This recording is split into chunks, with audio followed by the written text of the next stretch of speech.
diferencia um contrato administrativo de um contrato entre particulares? Primeira coisa, pessoal, nós estamos habituados no nosso dia a dia a lidar com os chamados contratos entre particulares. Quem nunca teve a oportunidade de, por exemplo, ter em mãos um contrato de compra e venda com relação a um imóvel, com relação a um carro ou com qualquer outro tipo de bem, ou até mesmo um contrato entre particulares com prestação de serviço. Então, veja bem, é muito comum existir os contratos entre particulares. E nós sabemos que esses contratos, eles têm de um lado os direitos e de outro lado os deveres das partes. Então, os dois envolvidos ali, as duas partes envolvidas num contrato, terão os seus direitos e terão os seus deveres. Os direitos é aquilo, né, que lhe será assegurado por meio do contrato, e os deveres, aquilo que você terá que cumprir e para que os seus direitos também possam ser validados dentro dessa relação. E a gente sabe que um contrato entre particulares, ele é discutido entre as partes. Então, geralmente, quando esse contrato entre as partes vai ser firmado, os dois lados têm a oportunidade de conversar, eu vou te entregar o imóvel com 45 dias, o imóvel vai estar vazio, eu vou manter os móveis planejados no imóvel, eu vou retirar, você vai me pagar 30% na assinatura do contrato, o restante você vai me pagar na entrega das chaves. Então, quer dizer, você tem todas as regras ali previamente estabelecida com aquele indivíduo ou com aquela parte com quem você está se relacionando. Essa parte que está se relacionando, ela também vai poder se manifestar, dizer se ela concorda, se ela não concorda, se ela está de acordo, ela também vai poder colocar as observações dela, e o contrato vai ser firmado com aquilo que tanto uma parte quanto outra parte levantou. Isso é o que dentro da regra, dentro da normalidade, acontece quando a gente está falando de um contrato entre particulares. Por que eu estou fazendo essa introdução para vocês? Porque um contrato administrativo é muito diferente de um contrato entre particulares. Embora exista algumas semelhanças, embora o contrato administrativo ele também possa se valer das regras do direito privado, o que prevalece é o direito público. Né? Então, um contrato administrativo, primeiramente, ele decorre de uma licitação.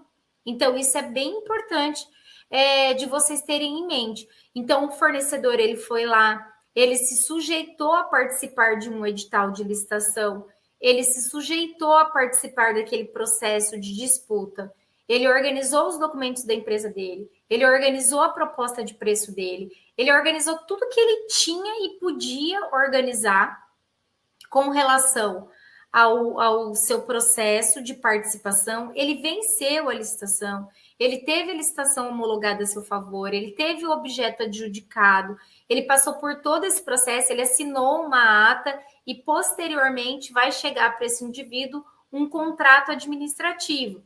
E esse contrato administrativo, ele vai decorrer daquela licitação que aconteceu. Então, o valor que você ofertou, a forma de pagamento, o prazo de entrega, a forma de execução, os horários que serão entregues, a forma de recebimento. Então, todas essas informações, elas estão previstas no edital, e eu vou um pouquinho além. Além delas estarem previstas no edital, elas estão previstas na chamada minuta contratual.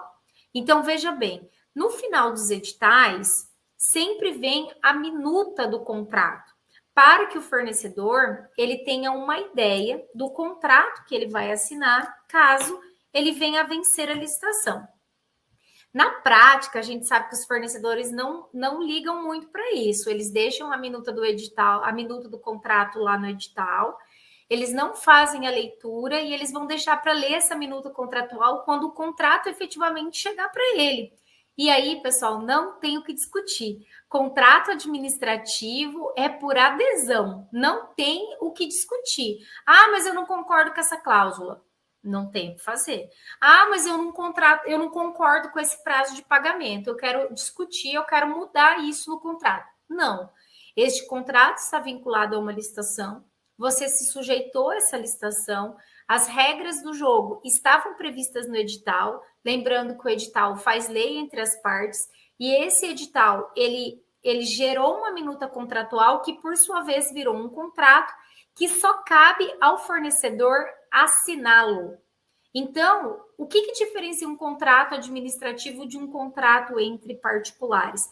Entre as inúmeras particularidades que cada um deles tem, o que vai diferenciar um contrato administrativo de um contrato entre particulares é a supremacia do interesse público, que vai prevalecer num contrato administrativo sempre.